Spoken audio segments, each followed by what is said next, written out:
Ole Miss fans need a hotel for the game weekend? Many OTAs keep all the commissions, but at Fan Plans, you still get your loyalty points, receive direct confirmation from the hotel, and you support Rebel Grove. Visit fanplans.com/Rebel Grove today.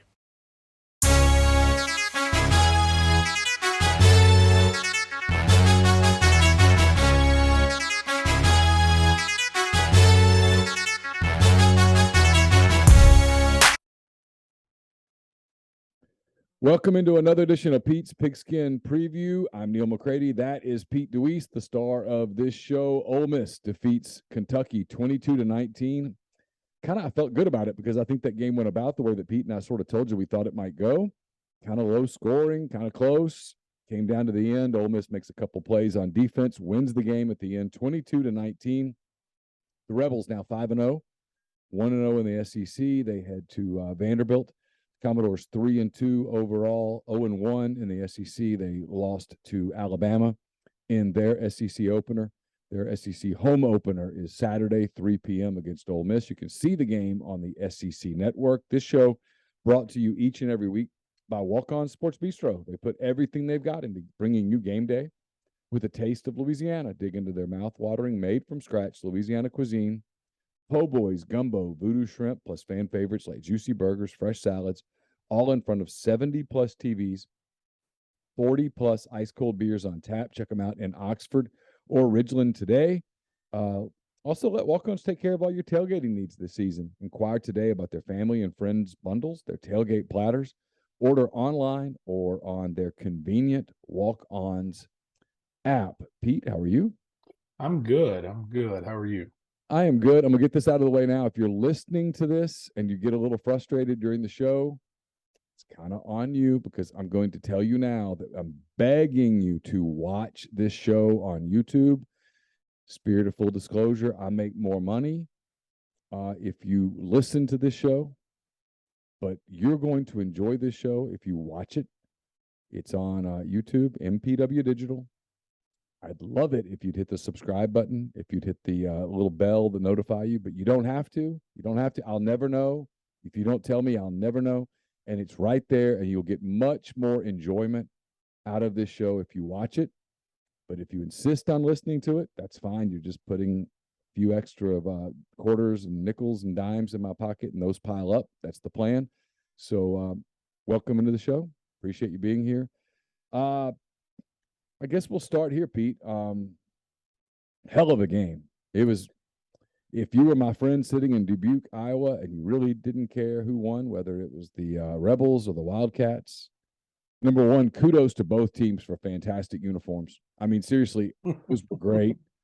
Ole Miss's home fit with the Realtree helmet, the powder blue top, the white pant. I wish they'd put a powder blue stripe down the side, but even without that, it's fantastic. And I've always criticized Kentucky's checkerboard, and then I found out it's an ode to Secretariat. Did you know that? So I actually have had some former colleagues that played at Kentucky. And so I brought it up one day, and one of them looked at me. He's like, "No, dog, that's Secretariat. That's Holy Grail in Kentucky."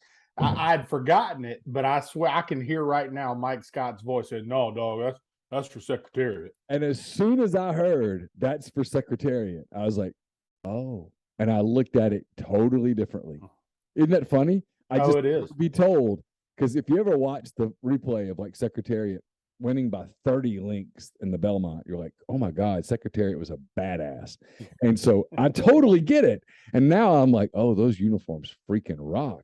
And those uniforms, the white on white with the white helmet, juxtaposed with Ole Miss's uniform in the bright sunshine, not a cloud in the sky, on a early October North Mississippi day, it was spectacular. It was a good combo. From a visual standpoint, just kudos to both teams for bringing the best uniforms. And then the game lived up to the uniforms. It was great. Came down to the bitter end. A.J. Finley makes a play. To Kentucky's credit, they get a 3-and-out. They get the ball back. I was watching their sideline the whole time. They were huddling over there, the offense, and they had a very confident body language. And then Will Levis hits Barry and Brown, who can absolutely sprint and Yes. makes a run up the sideline. He gets caught at the 6.5, 7, and then they almost score, but they rushed it a little bit. Had an illegal shift, 5-yard penalty, and then Will Levis did the one thing Will Levis has to work on, and that's, hey, you can't hold it so long. His Achilles heel got him. Ivy stripped him. Tavius Robinson jumped on the ball. Rebels win. Great game. Lived up to the hype. Ole Miss gets a 22-19 win. Anything that stuck out from that game for you? I know we're going to go over some things here in a minute, but anything just initially that stuck? I think there's a few things. Obviously there's people saying, "Oh, Kentucky should have won that game," and Kentucky had opportunity. Ole Miss was the better football team. Could have won that game. But Kentucky was better. Kentucky could have won that game. Ole Miss could have extended to a 3-score lead. Mm-hmm. That's the reality of that game. Obviously, a lot of people have seen it by now. If they call the face mask on Ole Miss's last offensive play before Kentucky gets the ball back, they never get the ball back. But Ole Miss had opportunities to separate in that game, and they didn't. And that's part of growing up, and it's part of being clean. The flip side is, I think, for Ole Miss in some regards is, kind of glad it was the first game back for Rodriguez, because they were struggling, especially in the first half, and then he got a little tired. I mean, it is what it is. There's a reason the NFL plays preseason, no matter how much the players hate it, and is you're on a little bit of a pitch count. Just your body, it feels different when you're live like that for the first time. And so, that worked in Ole Miss's favor, I think, to some degree. So, but Ole Miss at the end of the day was the better football team. If you take the kick return out by Brown and a couple of plays that kid made that were absolutely special, and Ole Miss was, in my opinion, much better football team on Saturday. Yeah, Barry and Brown's terrific. I mean, he's a fantastic player. The importance of recruiting, the importance of NIL was right there in front of your face, because Ole Miss gets him if Kentucky doesn't put together a better NIL package. Is what it is. Yep. And boy, what a difference he'd make on the Ole Miss team. That over-the-top presence, the speed. You tell me if I'm wrong. So far, and we haven't seen Jalen Robinson's impact yet. So far, the lack of a over-the-top guy, a burner, sort of shows on Ole Miss's offense. It does. I think at times you can contribute that to coverage and what the defenses are doing, because I think teams are trying to keep the big play out of the Ole Miss offense. They're trying to make them, but the run game has forced them to be more aggressive, and we haven't seen Ole Miss be able to take advantage of that so much when that opportunity has been there. So I think definitely, I think Ole Miss will tell you, if you're talking to that staff, I think they would tell you that they have to get better down the field. They've seen Malik Heath grow up in the offense a little bit and start to make some plays, which is good, because early in the season, I think everybody leaned towards one. Kind of still waiting on Trigg to become a downfield guy that I think they think he can be. But all that's still coming. Now, I do think Ole Miss decidedly tried to do some things to create some explosives in the pass game last week. That, not that they had not done it before, but they were a little bit more concerted. I think because they know that as the schedule continues to get deeper into the SEC, they're going to need to be able to do that, especially with the way that they're running the football. So Ole Miss and Vanderbilt on Saturday at 3. So I know we're going to look back a little bit at Kentucky. We're going to look ahead to Vanderbilt a little bit. So take it away. All right. So let me go ahead and share screen here. So I do want there, a couple things that, and I hit the wrong button, I'm pretty sure. But there's a couple things that people kind of reached out to me about that they wanted to. Can you see the football image right now, the film? What I see is Welcome to the Grove. There you go. I thought I picked the wrong one. Stadium. There you go. That is our high school stadium. So it is Hillgrove. It is the Grove. So that's may have been a nice connection for me when I took the job. So there you go. So I had a few things that people asked about. People reached out on social media, reached out on the board. So I wanted to make sure that I hit those things. And covered those things as I went. So let me go ahead, make sure I'm where I want to be. All right. So people asked about this play fairly early in the game. I got myself off a little bit somehow. Chose the wrong button, but that's okay. So I'm going to sidetrack and then I'll go back to what I was looking for a second ago. So this is a concept that Ole Miss went to a few times in the game, and there's a few things to address here. One, I think it's their attempt to push the ball down the field to protect their run game with play action. But the other thing I think you can see here is you can continue. We talked last week about Dart's growth, and I think you can continue to see some of that here.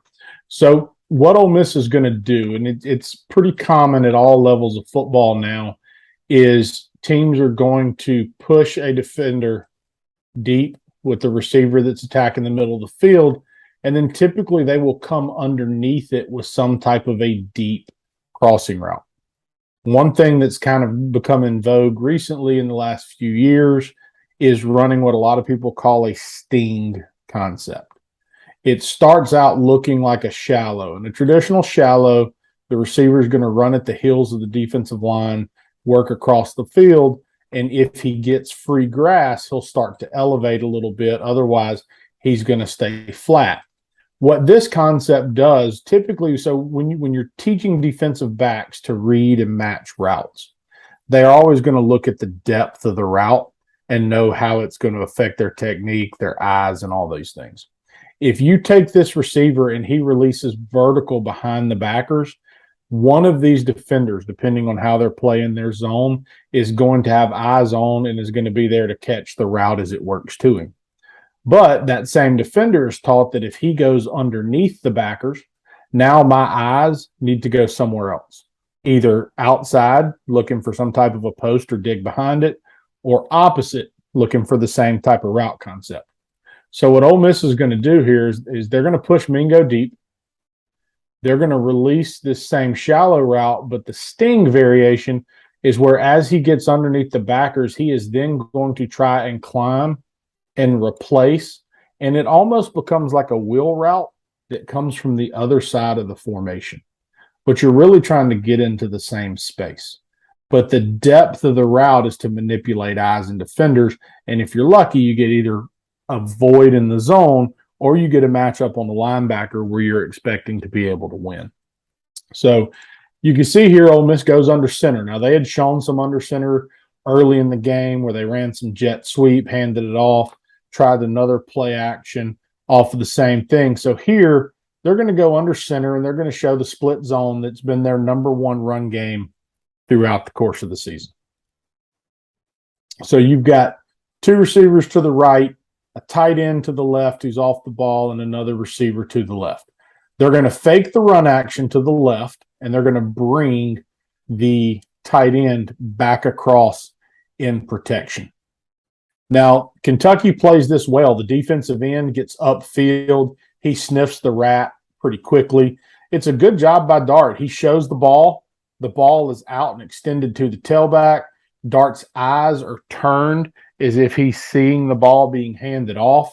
So he's doing everything he can to sell it right there. Maybe Kiffin would say he rushed it a little bit, but from a mechanic standpoint, he's not doing a bad job considering it's not something he's asked to do often. But the end plays it well and gets upfield. So this is a great job by Dart setting up off of this, feeling the pressure, and climbing in the pocket right now. It's great effort by 81 at tight end to get on the defender and run him clear of the quarterback. Yeah, because if Casey doesn't get to him right there. If Casey doesn't get to him, it's a big-time sack. Yeah. And you go from a 1st and 10 around midfield to suddenly being in a 2nd and 20, right? Yeah. And obviously not where you want to be. So now let's look at the release of the receivers at the top of the formation. Okay. You see the inside receiver is coming underneath the backers. The run action has invited them up, but he is clearly under the backers. When he does that, the safety, Kentucky is trying to rotate into a cover 3 zone. They did this a ton throughout the course of the game, where they're going to take their corners and they're going to play a deep third technique. and the boundary or weak side safety is either going to sit and buzz his feet, or he is going to spin down now and get into a 3-deep shell. Okay.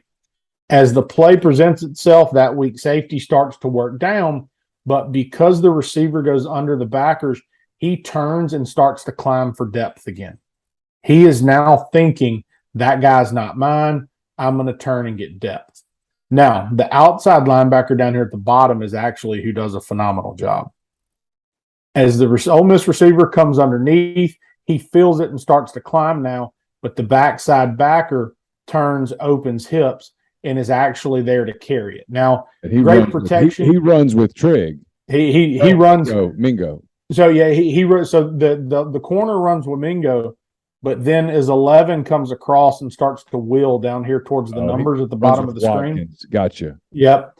Then you see 15 turn to wheel off and run with Watkins. Now, when we talk about Dart's growth, you watch him here.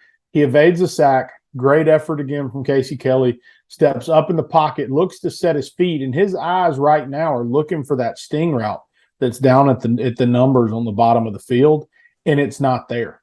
Instead of holding on to the ball too long, it's checked down. He doesn't have one right here that's readily available to him, so he just is going to pull it down, and he turns what easily could have been a 10, 12-yard loss into a first down run off of this play action. This was a play that was well defended by Kentucky. Yeah. And it wasn't poorly executed by Ole Miss, but it's a great job of a quarterback not forcing the ball, which is what we heard all offseason was the problem. Because the 15 doesn't realize what's happening to him. That's a touchdown to Watkins. If 15 is playing any different in the zone, if his fit in the run game, and it's part of what they gave him from a responsibility standpoint, they never asked him, or rarely in the run game did they ask him to go set the edge. They actually let him play soft, and as he saw the run and the end came outside, 15 was able to fold back in. As a result of that scheme, you can see he's not aggressive. He fills pass early, probably because of the depth of the O-line not trying to necessarily work vertical. So he softs off and he fills that wheel route right there. Otherwise, it is definitely going to be a big play for Ole Miss. Yeah. So Ole Miss runs this. It's early in the game. It doesn't go away. They come back to it. They work this concept or version of it 4 times. Okay. Here's my. I have somehow gotten off in my notes right there. Let me make a fix real quick. Be as unprofessional as I can be right here. I don't think anybody would know if you weren't telling them, so it's all good. So here we go. This should be all right. So here we go. Clip 36. This should be the right one. Let's see. All right. So now the formation looks very similar. The only difference now is instead of the 2 receivers being very tight to the formation, to the right of Ole Miss is a formation, they're wider. And he's in the gun now, too. He's in the gun. He's not under center. And earlier, they tried to sell an inside zone to Ole Miss's left. Here, they're going to work it a little bit differently. They're going to pull a guard, and they're going to show a gap scheme. Ole Miss will run a counter scheme where they pull the guard and pull the tackle with the tailback getting behind. So now, again, it's different eye candy for the defense. You're trying, again, to invite all these guys to show run, to really get a hard run action look. So the protection changes, the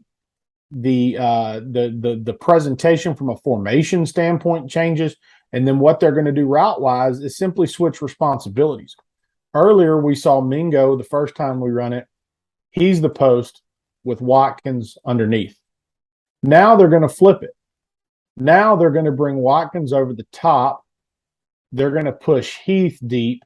And Mingo, who's not going to work quite as shallow, but is on a very similar path, is going to come over, and then he is going to climb now and get into that same type of window that we saw earlier. The route changes a little bit because earlier when Ole Miss ran it, the receiver came from the field into the boundary, so it almost looks like a wheel from the other side of the field. Because now Ole Miss is coming from the boundary to the wide side of the field, he has to gain depth. and his landmark, if the landmark is the same, his path to get there looks a little bit different. But ultimately, they're relying on the same type of scheme right here. So there it is right there. Dart's eyes are on the safety. Now, this is one that people asked about. I had some people message me about. There's everybody who's saying, man, when I watch the replay of this, Ole Miss gets Mingo running clear for an absolute explosive play. He puts the ball up for Heath into coverage, and they're not able to connect, and Kentucky almost intercepts the ball. So just from Dart's perspective, as he comes through this is Kentucky really getting into the same coverage technique that they did earlier. They're spinning the weak side safety down. They're getting into cover 3, and they're rolling the one safety to the middle of the field, and they're bailing with their corners. So what he's going to do, Dart is going to put his eyes on this safety. As soon as that safety comes down to take the route by 11, he is expecting now to be able to replace him over the top with the post to the outside receiver, because that safety has now voided his zone. So there's the safety. You see he gets flat-footed. He sees Watkins. He's thinking, oh, crap, right there. So from a quarterback perspective, he is expecting Heath to try and stem and stay tall on this route and throw it to the middle of the field, where now you can replace that safety and throw it over his head. What almost looks like happened right here is I don't think Heath is expecting the ball, because the corner stays over the top and inside. So he's either expecting a rocket shot right now, or he's expecting the ball to go where it's really designed to go, which is to Mingo on the crossing route. Mingo's wide open here, right? Wide open right here. But so is this Jackson rushing a read, or it's dealing with the young quarterback, okay, right? So as soon as, and I'll show it to you from the end zone, and you can't see the safety great, but there's his eyes. So right now he sees that safety is flat-footed and is coming down right now on Watkins, and he is 100% thinking, oh, middle of the field is open, and he tries to launch it. Now, I don't know if they're telling him right now, you see it, ball's out. But if you watch what happens here, Jackson, he's going to see it. He's going to take one step back. He's going to gather for a step and then load up. And you give the corner recovery time by then. You can see at the end of this clip how the corner, because he recognizes route at this point, and because the ball's late, he gets himself inside of the post. Heath is expecting the ball to be out right now, or for the ball to come off. And if he does work off to Mingo right there, it's a touchdown for Ole Miss.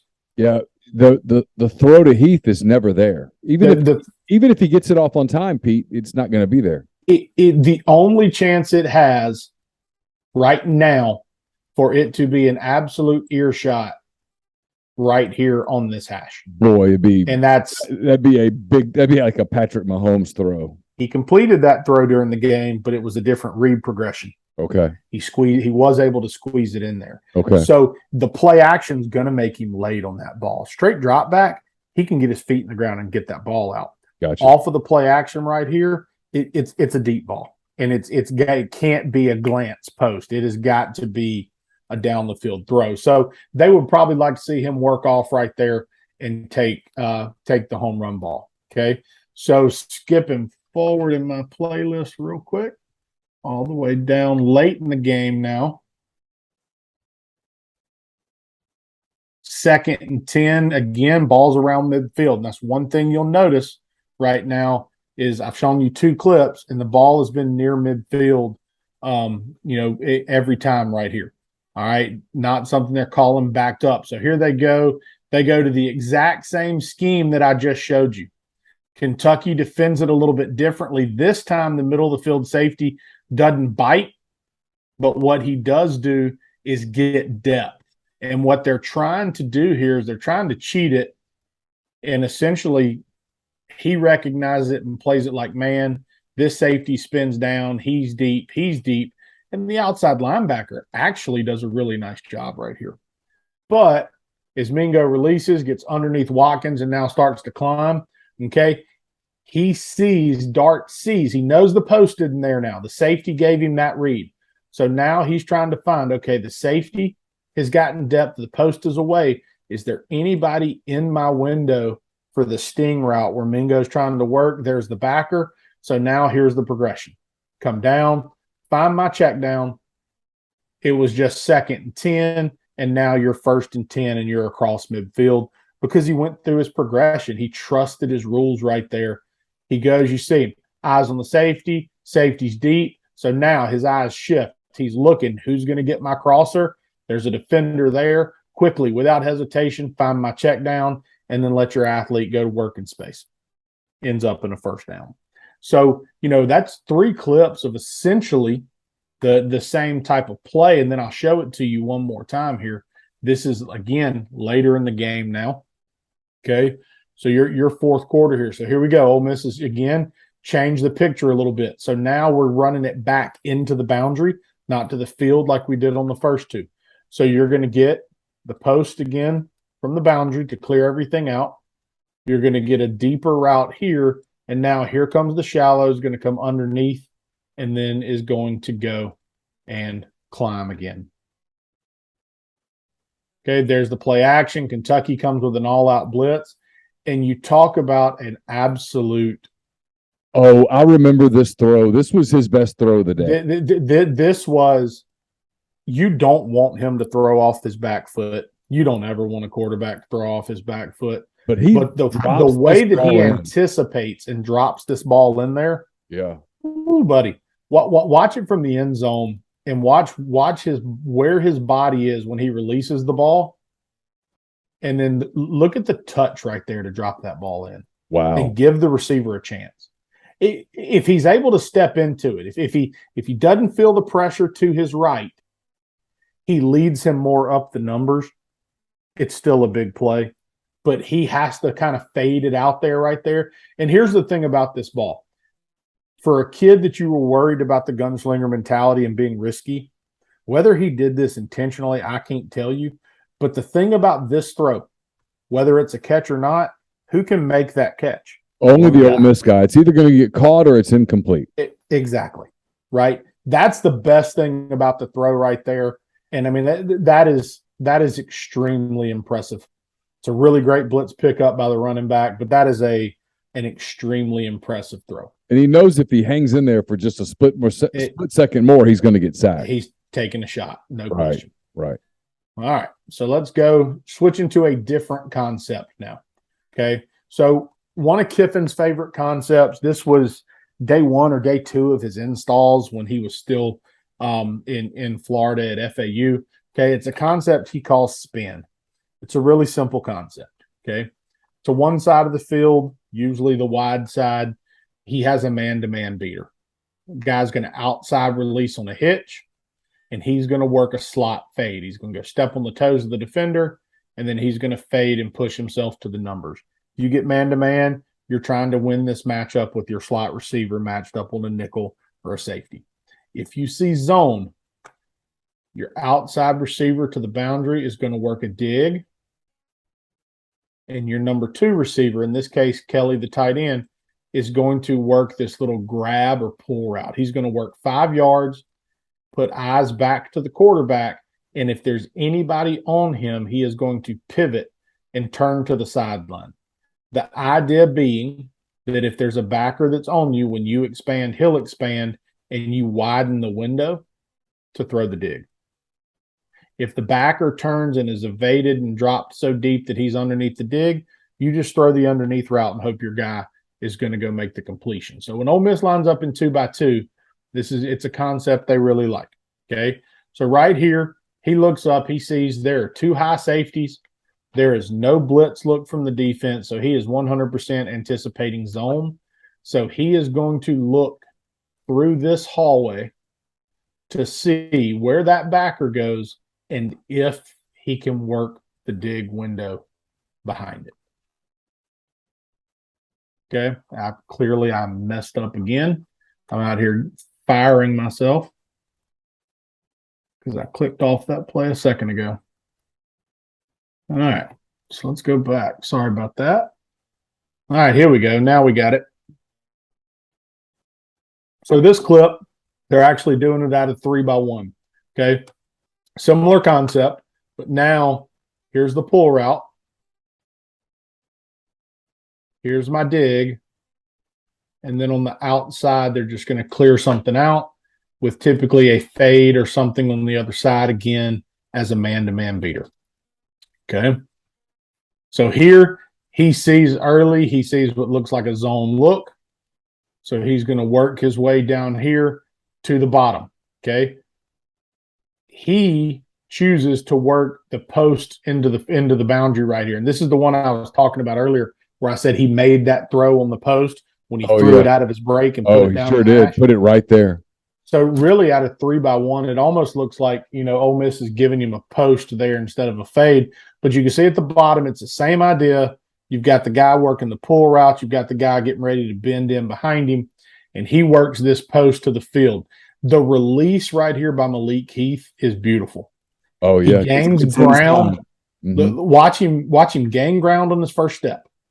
Attack the DB. When you attack the DB, they have two responses.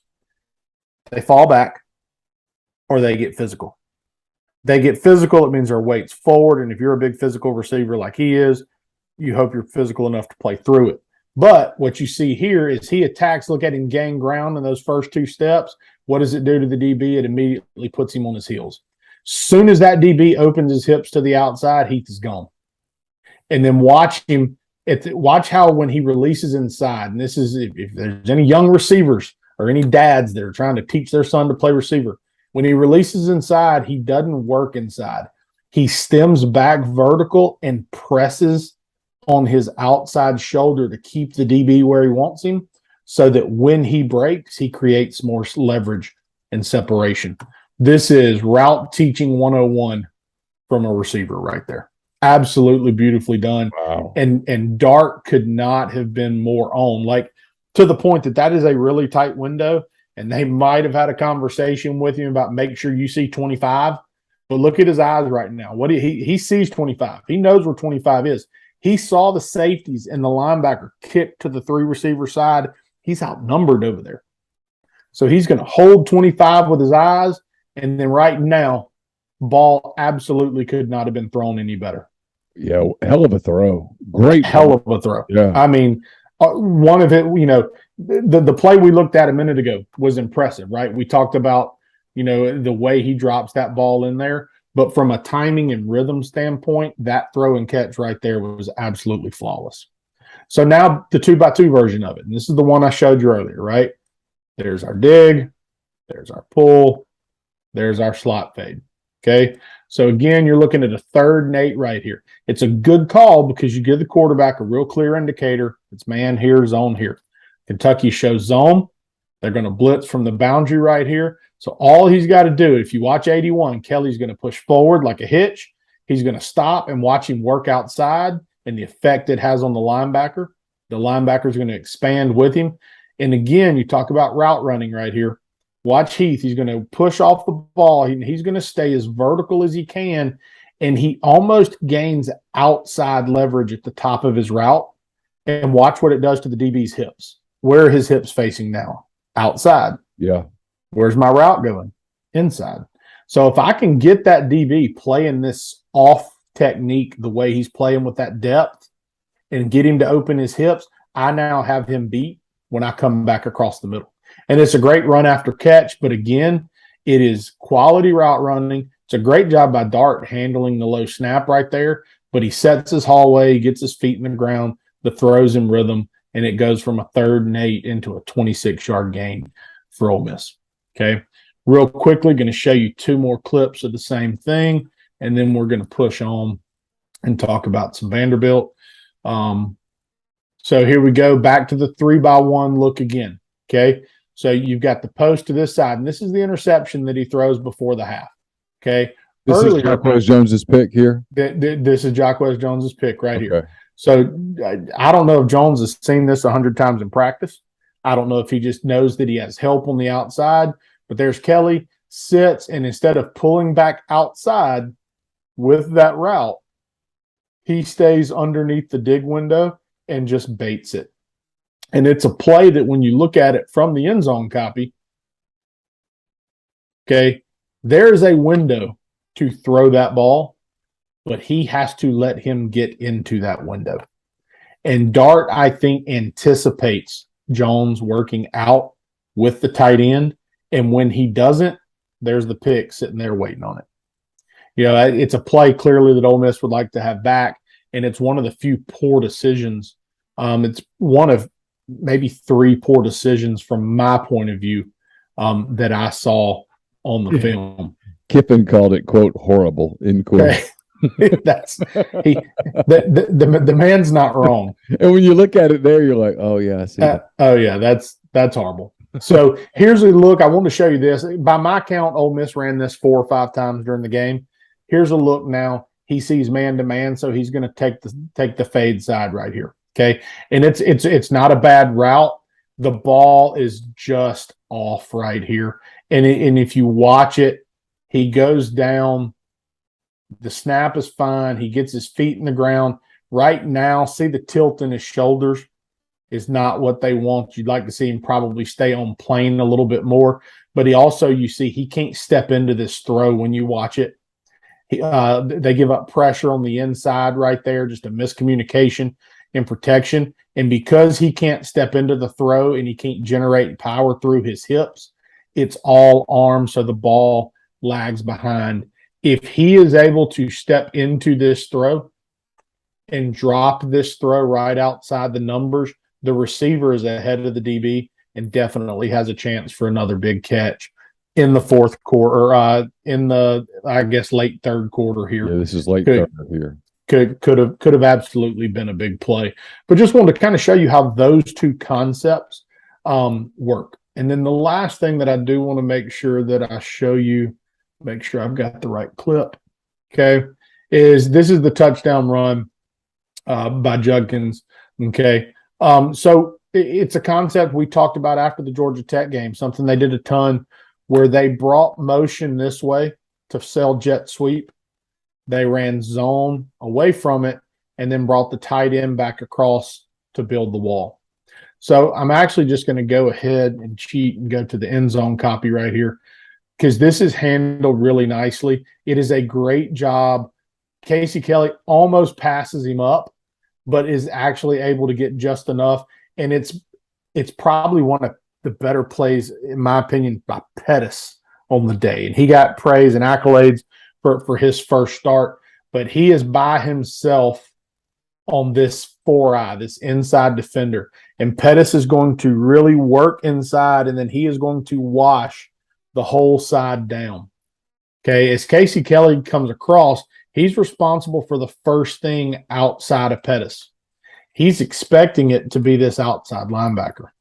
The blitz that they have on is going to bring the inside backer to the party as well. So the jet motion is going to slow down this defender, the outside backer. But as this backer works into the scheme, as long as he fits it wide like he does here, and he doesn't do a bad job. He tries to redirect and fit it tight as the tackle blocks down. That's Kelly's able to get Kelly gets just enough of him. And then what's impressive here is watch the acceleration when he sticks his foot in the ground to get vertical at tailback. His aiming point is here. And as he sees all the color wash and he sticks his foot in the ground to get vertical, watch the tempo that he does it right there. It is so sudden and so quick with zero hesitation, and then having the ability to pull away from guys. There's a reason that kid's having the season that he's having, and is going to continue to have a big season. Yeah, he's special moving forward. So let's turn focus to Vanderbilt. Probably not going to spend a ton of time, but I do want to talk about a couple of things. I know they've had some different guys play at quarterback. AJ Swan, the freshman, is from right down the road. I watched him several times in high school. I know his coaches from high school. I competed against him in 7-on-7 tournaments. The kid's got an opportunity to be a really good player. And they're doing a good job with him and taking advantage of his skill set. Let me ask you this because you've watched him play, you've competed against him. Chris Lee, who's covered Vanderbilt forever, he wasn't comparing him to Jay Cutler, but he says he's got similar arm talent to Jay Cutler. He has arm talent. He does. Cutler was a little more slippery early in his career, in particular, and it's not that AJ can't run, but he's a different body type. He's a thicker kid. He's not quite as slippery as maybe Cutler was early on, but he can absolutely sling the football. Had some guys to sling it to when he was in high school, and it definitely made a difference. Thing I'm going to give Clark Lee and his staff credit for on the offensive side of the ball, they know their deficiencies, and they do a good job trying to protect them. They do a really good job getting the ball on the perimeter in fairly easy ways, right? So open and play the game right here against Alabama. They're going to throw this little swing screen. They're going to crack the outside receivers. They're going to lead the tight end out, and he's just going to throw a simple screen out to his tailback. Now, any better block on the edge, it's an easy first down, but it's also Brian Branch and Alabama secondary, and he fights off, and it's a 3-4 yard gain and what easily could have been a first down.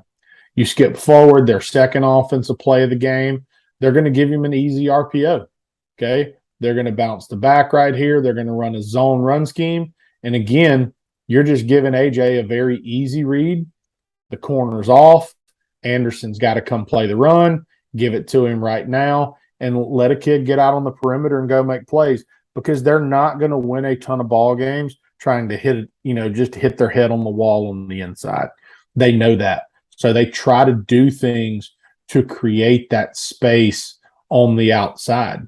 Again, this is early in the game against Alabama. They're going to come out, look to the sidelines, make sure it's the look they want, and then here comes a reverse. They like number 16. They like him on jet sweeps. They like him on reverse action. They get him the ball a couple of different ways. That was him on the second play that caught the little bubble route out into the flat.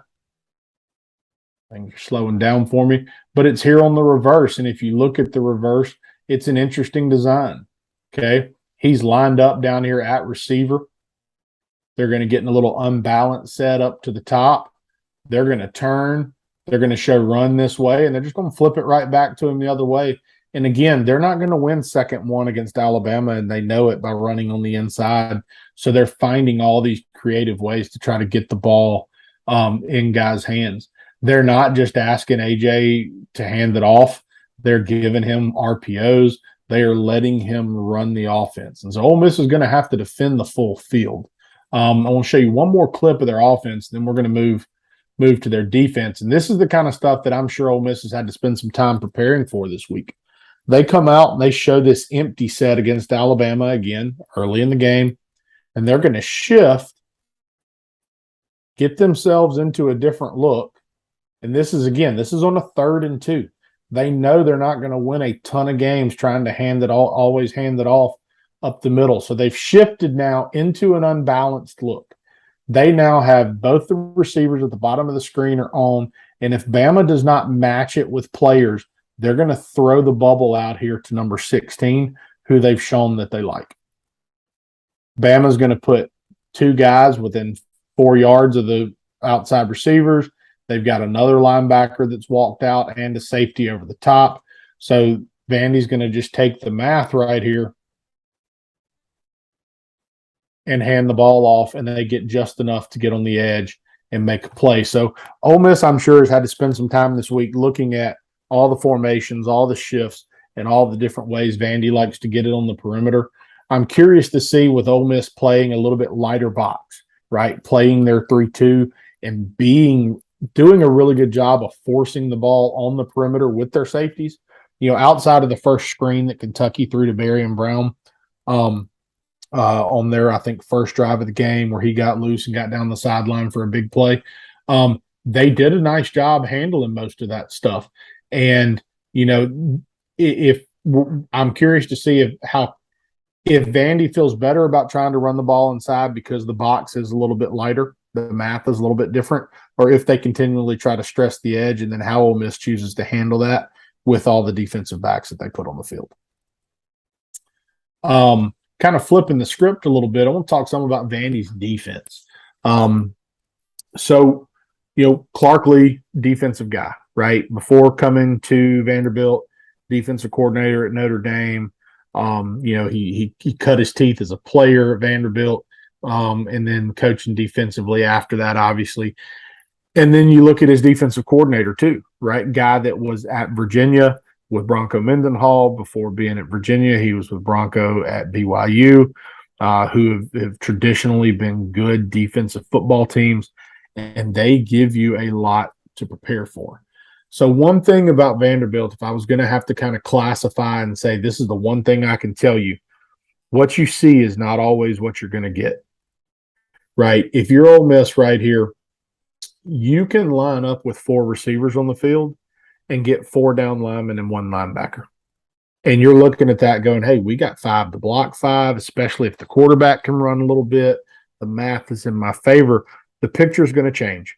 Whether it's a secondary player coming down to become part of the fit, it's a stunt or a slant by the defensive line to affect how you do things. But they are going to change the picture on you quite a bit. So this is Bama's first offensive play of the game. And it's really something, is one of the reasons I chose to show this, because they like to do it a good bit, but it's also what Kentucky did a ton last week. They're going to roll into a cover 3 now where they're going to buzz him down. The 25 is about to go play the outer third. 25 is exactly right. Going to go play this outer third. You're going to get this safety to the middle third. You're going to get vertical there. And now you're building a presence where you're 3 deep, 4 underneath, and you're changing the picture on the quarterback. So there's a couple of ways you can, they're doing it to protect against boundary run game. They're adding a hat so that if you want to run counter or stretch or something towards the short side of the field, they have enough hats to defend it. Where they're weak, if they're choosing to play cover 3, and it's what Alabama did a good job of taking care of, and it's what Bryce Young does, I think, on this play. He sees what's happening, and he just pulls out and throws the hitch. And that's where we've seen Mingo be successful in his career. And we've seen a lot of Ole Miss receivers, the big receivers Ole Miss has had in the past few years, be successful, taking these quick RPOs and making one guy miss to go make a big play. And it's part of the reason Bama was able to rack up so many yards on the Vanderbilt defense, is they took these easy throws and then they turned some of them into absolute explosive plays. Was that 25 leaving too soon and Bryce read it? So he probably shows it a little bit too soon. I can't tell. You see Bryce kind of peek over there at the last second, and so he sees it. I think he sees the safety, and he's thinking, oh, there must be rotating, so let me check the corner. Because if the corner stays in man-to-man and they're playing cover 1, your guy's running a fade. You may or may not like it. But when he sees the safety creeping, you look at his eyes right there, look to the corner, he knows he's bailing. He knows what he's got. So he's going to show his back to just get what he wants. If Bryce turns to it right now, 25 is going to drive it, and the safety that's coming down is going to expand. You might not get the same look. So he does a great job being patient. Give it to your guy. Let him go make a play. Okay. Back with that theme of what you see is not what you're going to get. All right. So right here, Alabama comes out. There's 4 wide receivers on the field. If you're doing the math right here, there's 4 down linemen. There's 1 backer in the box. Things are telling you, hey, we should be good to run the football. Now, this is on 2nd and 2, right? This is the type of rundown where most teams are going to play box heavy. They're going to expect the run, and they're not going to want to invite you to run. Vanderbilt is okay saying, we're going to play our games, and we're going to do what we do, and we're going to try to give it to you. So as they motion right here, we've seen Ole Miss use a lot of similar motions in the past. They're just going to bump the linebackers to match hats right here. And they're going to trust their 4 down linemen and their 1 linebacker to get the job done in the box right here. Now, Alabama falls forward, is able to get themselves a first down right here. But if you look at this clip, I count 3 Vanderbilt defenders playing at the line of scrimmage or in the backfield. They're trusting those guys a good bit to be those guys and make those plays. They're not afraid to do it, and they like I said, they use movement up front to try to let those guys be active and make plays. Here's another example. This is just the next play. It's 1st and 10 now. They're going to get aggressive right here on 1st and 10, try to win the sticks. So Alabama's got 3 receivers, tight end on the field. They're going to bring a 6-man pressure where they're going to bring their 2 linebackers, and it's what's kind of traditionally known as a cross dog. So all the D linemen are going to go out a gap. They're going to bring one backer through a gap and then another backer behind him into the opposite a gap. So they're going to try to, bet it's good against pass. It can be sound against the run right here. They get decent pressure on Bryce. He's just able to find that there is a hole in the window there. The middle of the field is open right here. He's just finds it a little bit late because of the pressure and ends up putting the ball in the dirt. So for all the points, Alabama certainly found their way, and they found a way to score a ton of points against this Vanderbilt defense. But early in the game, Vandy's showing them some looks that I don't know how comfortable Alabama was with, and it took them a minute to go settle in. Skipping forward again, Alabama's going to come out here, and they're going to come out and empty, and Bill O'Brien loves empty. Ole Miss uses it some, not nearly as much as Alabama usually does. But how many linebackers do you see in the box right there?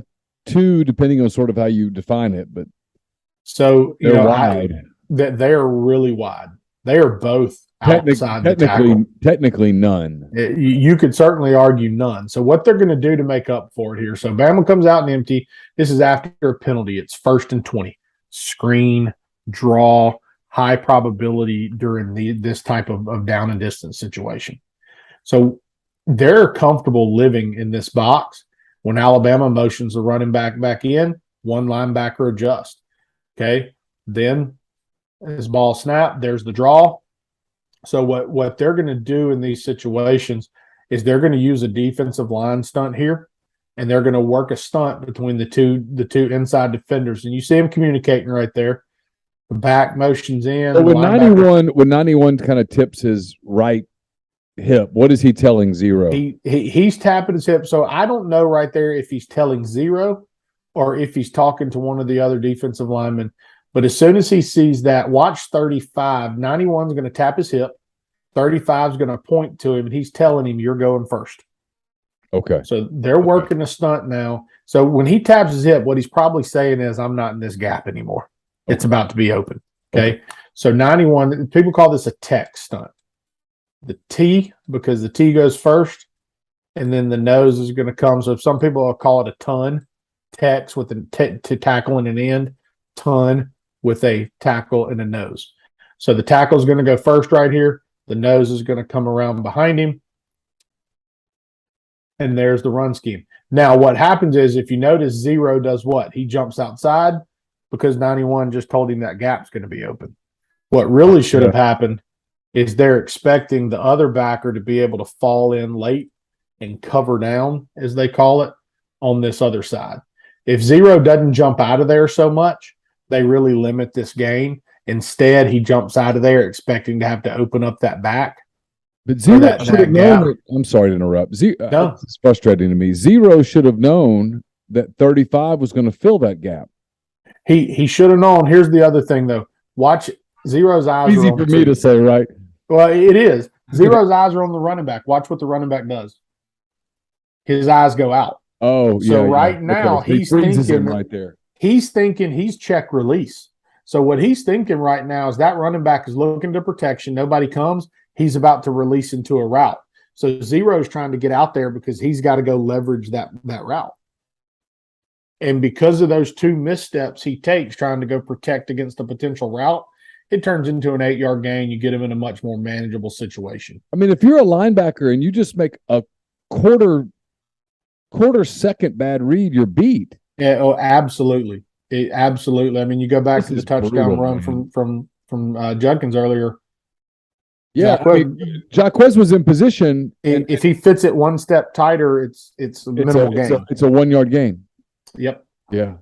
So, right here again, they're showing you the box now. They're going to get into the same cover 3 that I showed you earlier. But when I showed it to you earlier, What they did was they spun the safety and rotated the corner. Yeah. If you watch here, they're going to do what's called, they're going to cloud this, which means he's going to stay down. And now they're still going to roll to cover 3, but the corner is now going to be the force player. Gotcha. He's going to have to come be the flat player out here. So it's just another way of getting into the same type coverage principles. They're 3 deep, they're 4 underneath, but it catches Bama slipping right here. The offensive tackle does his best to get out there. The corner does a great job, and it's really nice pursuit from the inside. Now, we talked about the misstep that Zero took earlier. Watch him here. They're working a blitz where he's about to come off the edge. He sees the release, feels it, and redirects, and goes and saves a potential pretty solid gain here by Alabama. Again, he feels it. Now he turns, redirects, gets flat down the line. That's my guy right there. That's right. Just messed up play before. Here he is right here, really My making apologies, a saving Zero. play. Good play, buddy. So this is the big one that I really wanted to show. Because this is the kind of stuff that blows my mind when people do it for a million different reasons. Sometimes it blows my mind that people attempt to do it, and sometimes it blows my mind because they can do it. Because you don't see this by a ton of people unless they really have some confidence in what they're about to get. So right now, you see 1 deep safety. I've shown you all these clips where they're playing cover 3. They are about to get to cover 2 from this look. How? Cover 2, it means you're going to have a deep half safety or defender on and outside the hash. You're going to have somebody squatting in the flat. So there's, you've got your 2 corners. This is a 3rd and 8. The corners are both sitting at 8 yards. 1 safety is about 15, 16 yards off there, or about 13, 14 yards from the ball. And the other safety is walked down, and he is 4 yards from the receiver. Are they going to try to drop this safety right here? They are going to turn and drop this safety that is 4 yards from the line, and he is going to sprint down this hash. Okay. And this safety is going to rotate into cover 2. I wanted to show you this. There's no way Bryce sees this coming. There's the only way you see this coming is if they've done it so much on film, it's become a tendency. Okay. And I can't tell you whether or not they have. Okay. Because I want to watch it from the wide copy here. And then I want to show you the end zone and kind of revisit one of our previous. But you can see right here, the safety down here, 34, is turning, and he is absolutely bailing. Number 8 down here at the bottom really doesn't do a good job. He should feather out and try to collision the outside receiver more. He ends up giving him too much of a free pass right there.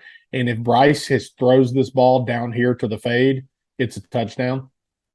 Okay. But they because of the pressure and the look of the pressure, he works. And this is really similar to the concept I showed you from Ole Miss earlier. The tight end runs the little pull route with the dig behind it. He works the zone package. He fills zone right here. He works it, sees the underneath, lets it go. Okay. But if he works it down here to the field, they're in a little bit of a bind because that safety, you were asking him to do something incredibly difficult.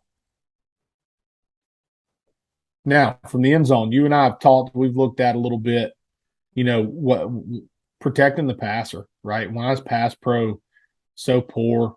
If you look right here at this look, there are 1, 2, 3, 4, 5, 6 defenders and a 7th one that you can't see right outside the picture.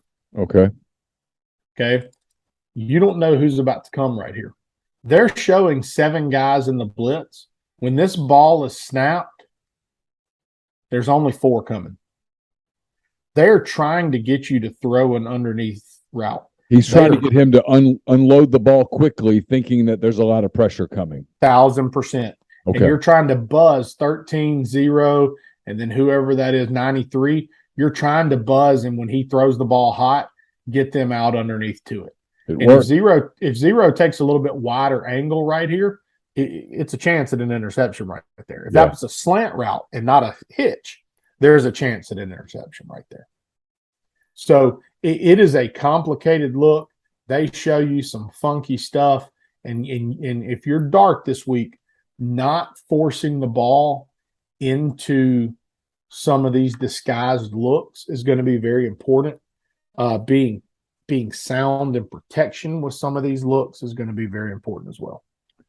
I think Clark's done a good job at Vanderbilt. It's you just showed me a lot of it. It's a hard job. He inherited an absolute train wreck, and it's going to take time if it's even possible. But I do think they're better. Yeah, it's hard to look at it's hard to look at their schedule, or at least the Alabama game in particular, and say that they're better. Wake Forest is a good football team, and that one got away from them, but they were playing ball there. Northern Illinois is not a great football team, and that one was definitely closer than Vandy wants, and so they have their limitations right now, and they still know what they are, but they are playing football. And 2 years ago, that was hard to say. Ole Miss should win comfortably. I hope so. Yeah, I mean, I to me, with Ole Miss, in a lot of ways, it's going to be about being healthy, right? It's going to be about being able to snap the ball without many issues, and it's going to be about being healthy because Ole Miss is showing signs of wear and tear. Yeah. Just Trigg doesn't look full speed. Judkins, Kiffin talked about in his press conference, right? Beat up. You need Evans, you need a Bentley, you need all those guys. And so that's going to be part of it, is just how healthy can they remain on both sides of the ball. And in games like this, if guys are beat up and aren't full speed, and things can jump on your back a little bit. But yeah, Ole Miss should be fine, I think. Again, Ole Miss and Vanderbilt at 3:00 on Saturday, the game on SEC Network. Don't forget, Walk On Sports Bistro makes this show possible. They also put everything they've got into bringing you game day with the taste of Louisiana. Dig into their mouth-watering, made-from-scratch Louisiana cuisine like po' boys, gumbo, voodoo shrimp, plus fan favorites like juicy burgers, fresh salads, all in front of 70-plus TVs, 40-plus ice-cold beers on tap. Check them out in Oxford or Ridgeland. And don't forget, they can take care of your tailgating needs as well this season. Inquire today about their family and friends bundles, their tailgate platters. You can order online or at their convenient Walk-Ons app. We'll be back next week with another edition of Pete's Pigskin Preview. We'll look back at Ole Miss's game at Vanderbilt in Nashville, and we'll look ahead to the home game October. I started to say September. It's already middle of October. October the 15th at 11 a.m. Central Time, Ole Miss and Auburn. We'll talk about the Tigers. I assume at that point they'll still be Brian Harson's Tigers for the temporary time being. We'll talk about that. Auburn goes to Georgia this weekend, so they'll two top 10 teams in a row at Georgia and then at Ole Miss. So we'll preview the Tigers and the Rebels next week. Until then, Pete, thanks for the time. As always, man, great stuff. Thank you. For Pete, I'm Neil. Until next time, have a great weekend. Take care.